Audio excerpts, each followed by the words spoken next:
Salam, mən Çağrı kurslarının riyaziyyat müəllimi Nəzrin İsmayıllı. Bugün sizə riyaziyyat fənnindən olan tənliklər sisteminin mövzu izahına baxacağıq. Tənliklər sisteminin mövzu izahında ilk öncə iki dəyişənli xətti tənliklərdən başlayırıq.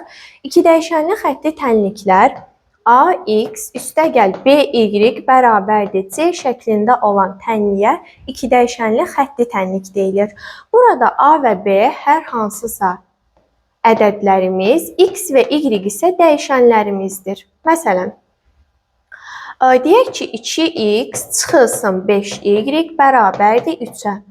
Burada aydındır ki, a bərabərdir 2, b bərabərdir -5 olacaq, c isə 3 olacaq. İki dəyişənli xətti tənlikdən sonra biz tənliklər sisteminin həllinin araşdırılmasına keçəcəyik. İki dəyişənli xətti tənliklər sistemindən ibarət olan ifadələrə tənliklər sistemi deyilir. Tənliklər sistemi A1x üstəgəl B1y bərabərdir C1, A2x üstəgəl B2y bərabərdir C2 şəklində göstərilən tənliklərə tənliklər sistemi deyilir. Tənliklər sisteminin araşdırılmasında 3 hal mövcuddur.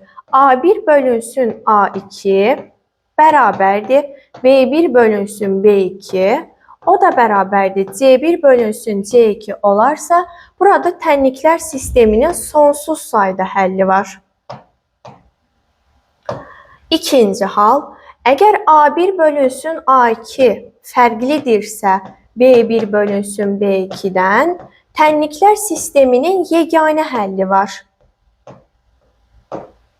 Üçüncü hal, əgər A1 bölünsün A2 bərabərdir B1 bölünsün B2 fərqlidirsə C1 bölünsün C2-dən, onda tənliklər sisteminin həlli yoxdur.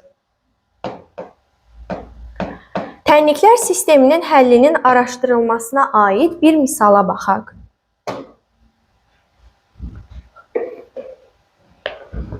Məsələn, burada güvən kitabında 9-cu misala baxaq. AX çıxılsın 2y bərabərdir 3, 2x çıxılsın AY bərabərdir 3. Sualın şərtində A parametrinin hansı qiymətində tənliklər sisteminin sonsuz sayda həlli var deyir. Bayaq yazdığımız qaydaya əsasən tənliklər sisteminin sonsuz sayda həlli olması üçün A1 bölünsün A2 bərabərdir B1 bölünsün B2 bərabərdir C1 bölünsün C2 olmalıdır.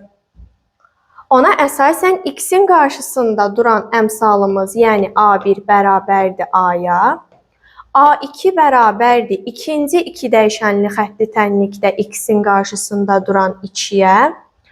B1-imiz birinci xətti tənlikdə y-in qarşısında duran -2-nin, ikinci xətti tənlikdə y-in qarşısında duran -a.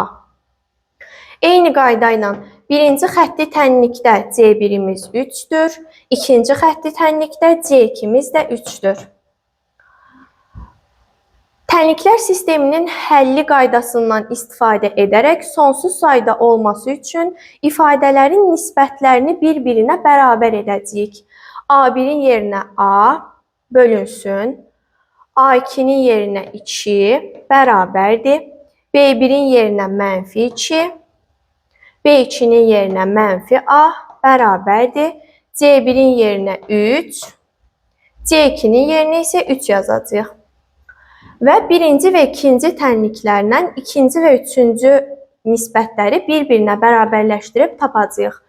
Aydındır ki, iki nisbətin bərabərliyi tənasübdür. Tənasübdə çarpaz vurub həll eləyəcəyik. A vurulsun -a bərabərdir -2 vurulsun 2-yə.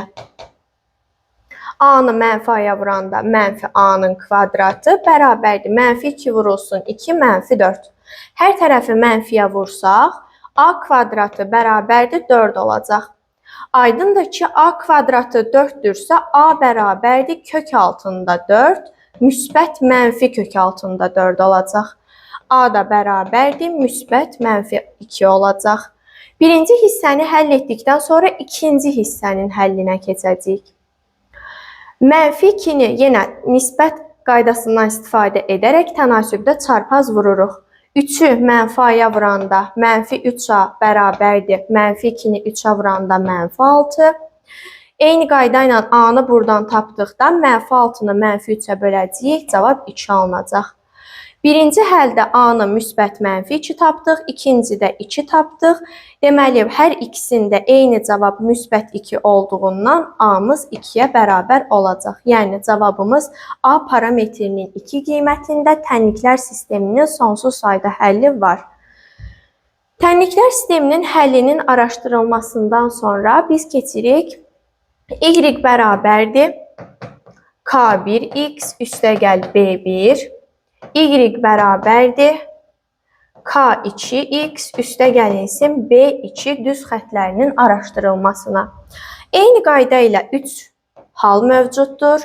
Birinci halda, əgər k1 k2-dən fərqlidirsə, tənliklər sisteminin yeganə həlli var.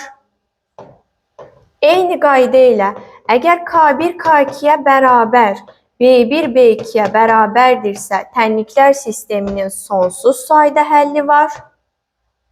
k1 k2-yə bərabər, b1 b2-dən fərqli olarsa, tənliklər sisteminin həlli yoxdur.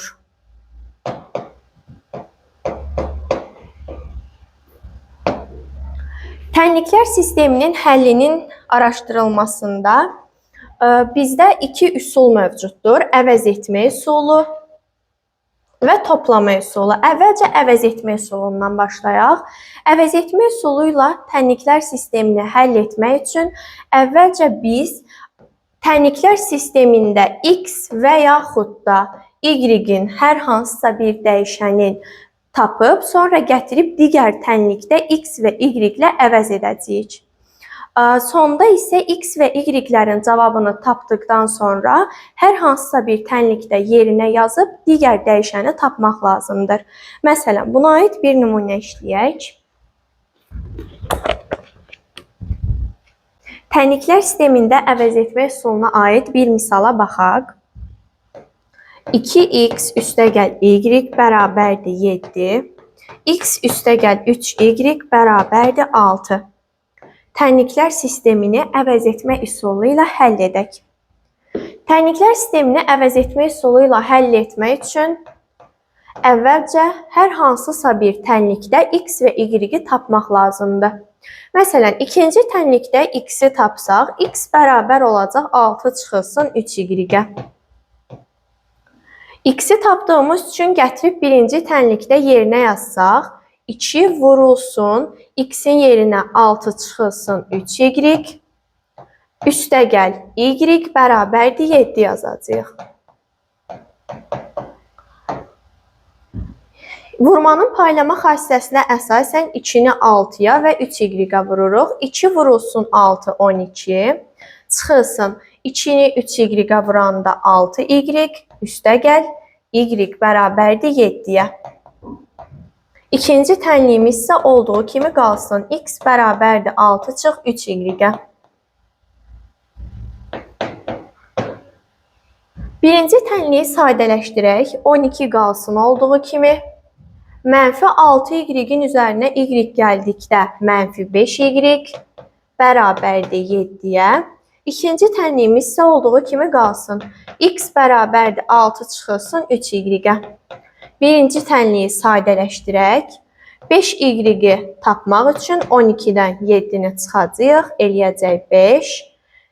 Təbii ki də ikinci tənliyimiz olduğu kimi qalır.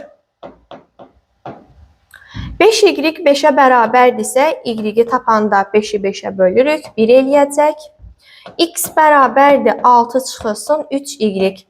Tənliklər sistemində y-in qiymətini 1 tapdıqdan sonra y-in yerinə ikinci tənlikdə 1 yazıb x-i tapmaq lazımdır. Yəni, y bərabərdir 1, x bərabərdir 6 çıxılsın 3 vurulsun y. Y-in yerinə 1 yazacağıq.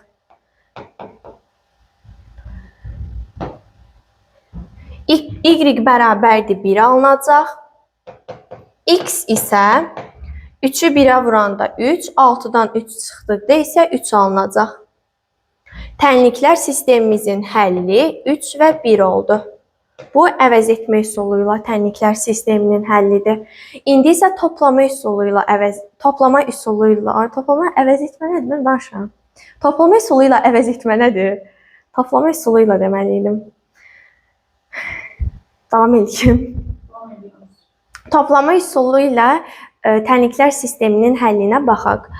Tənliklər sistemini toplama üsulu ilə həll etmək üçün iki dəyişənli xəttli tənliklərin birini və ya digərini hər hansısa bir əks işarəli ədədə vuraraq onları bərabərləşdirmək lazımdır. Sonra isə tərəf-tərəfə toplamaq və yaxud da çıxmaqla dəyişənin birini itiririk. X və Y-in rəqəmlərinin qiymətlərini tapıb, digər tənliklərdə yerinə yazıb, digər dəyişəni tapmaq lazımdır. Məsələn, buna aid bir nümunə işləyək. 2x üstəgəl y bərabərdir 11. 5x çıxılsın 4y bərabərdir 8. Tənliklər sistemini toplama üsulu ilə həll edək. Burada x dəyişənini və y dəyişəninin hər ikisini bərabərləşdirib toplama üsulu ilə həll edə bilərik. Sadəcə biz y və y dəyişənlərinin qarşısındakı əmsallar əks işarəli olduğundan y-ləri bərabərləşdirib sonra həll edəcəyik. Y-lərin əmsalları biri müsbət 1-dir, biri mənfi 4-dür. Ona görə biri olan tənliyin hər tərəfini 4-ə vurmalıyıq. Hər tərəfi 4-ə vuraq. 4-ü 2x-ə vuranda eləyəcək 8x, 4-ü y-ə vuranda eləyəcək 4y bərabərdir. 4-ü 11-ə vuranda eləyəcək 44. İkinci tənliyi isə olduğu kimi saxlayırıq. 5x çıxılsın 4y bərabərdir 8-ə. İndi isə tərəf-tərəfə toplamaq lazımdır. Tərəf-tərəfə topladıqda 5x-in üzərinə 8x gələndə eləyəcək 13x. 4y ilə mənfi 4y topladıqda islah gedəcək, 0 alınacaq. 44-ün üzərinə 8 gəldikdə isə 52 alınacaq. X-i tapdıqda isə 52-ni 13-ə böləcəyik, cavab 4 alınacaq. X dəyişəninin qiymətini 4 tapdıqdan sonra ya birinci tənlikdə, ya da ki ikinci tənlikdə yerinə qoyub y-i tapmaq lazımdır. X-in yerinə 4 yazaq birinci tənlikdə. 2x üzərinə gəlinsin y bərabərdir 11-ə. X-in yerinə 4 yazaq. 2 vurulsun 4, üzərinə gəlinsin y bərabərdir 11-ə. 2-ni 4-ə vuranda 8, üzərinə gəlinsin y bərabərdir 11. Y də bərabərdir 11-dən 8 çıxacaq, eləyəcək 3. Deməli, x-in 4 və y-i 3 qiymətlərini aldıq. Cavab 4, 3 olacaq. Bu isə toplama üsulu ilə tənliklər sisteminin həllidir. Tənliklər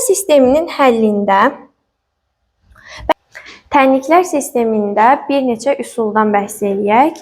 Birinci üsulumuz, deməli, diskriminant sıfırdan böyük olduqda kvadratik tənliyin bildiyimiz kimi iki müxtəlif kökləri var. Əgər diskriminant sıfıra bərabər olarsa, kvadratik tənliyin yeganə həlli var.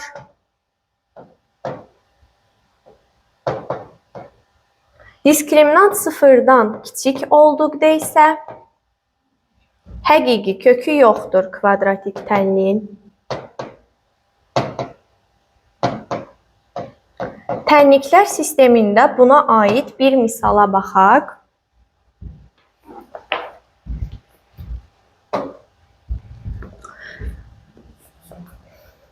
A parametrinin hansı müsbət qiymətində x üzərinə gəlinsin 2y bərabərdir a, x, y bərabərdir 18 tənliklər sisteminin yeganə həlli var.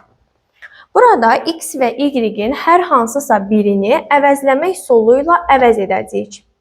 X-i əvəzləyək. X-i tapmaq üçün a-dan 2y çıxmaq lazımdır. A çıxılsın 2y. X-i gətirib ikinci tənlikdə əvəzləmə edəcəyik. X-in yerinə A çıxılsın 2y qoyuruq.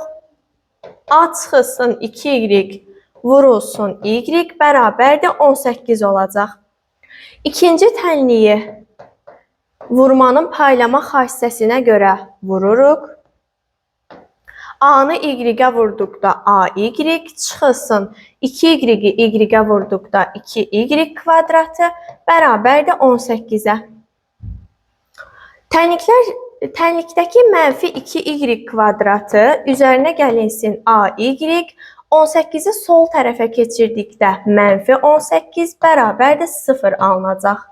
Hər tərəfi mənfiyə vurduqda 2y kvadratı çıxılsın AY, üzərinə gəlinsin 18 bərabərdir 0 alınacaq. Bizdən sualda A parametrinin hansı qiymətində tənliklər sisteminin yeganə həlli var deyir deyə, yeganə həllin olması üçün diskriminantı 0-a bərabər edəcəyik. Diskriminantın düsturunu yazaq. D bərabərdir B-nin kvadratı çıxılsın 4AC-yə. Y-in qarşısında duran əmsalımız mənfi A-dır deyə, diskriminant bərabərdir mənfi A-nın kvadratı çıxılsın 4 vurulsun. Y kvadratının qarşısındakı əmsal 2 olduğuna görə 2. C-miz isə 18-ə bərabər olduğuna görə 18 yazırıq. Diskriminant bərabərdir mənfi A-nın kvadratı, mənfi ədədin cüt dərəcədən qüvvəti müsbət olduğuna görə A kvadratı çıxılsın 4-ü 2-yə vuranda 8, 8-i də 18-ə vurduqda 144. Bərabərdir 0. Diskriminantı 0-a bərabər edib tənlikləri həll edəcəyik. A kvadratı çıxılsın 144 bərabərdir 0. A kvadratı bərabərdir 144. A da bərabərdir müsbət mənfi 12. Yəni A parametrinin müsbət mənfi 12 qiymətlərində tənliklər sisteminin yeganə həlli olacaq.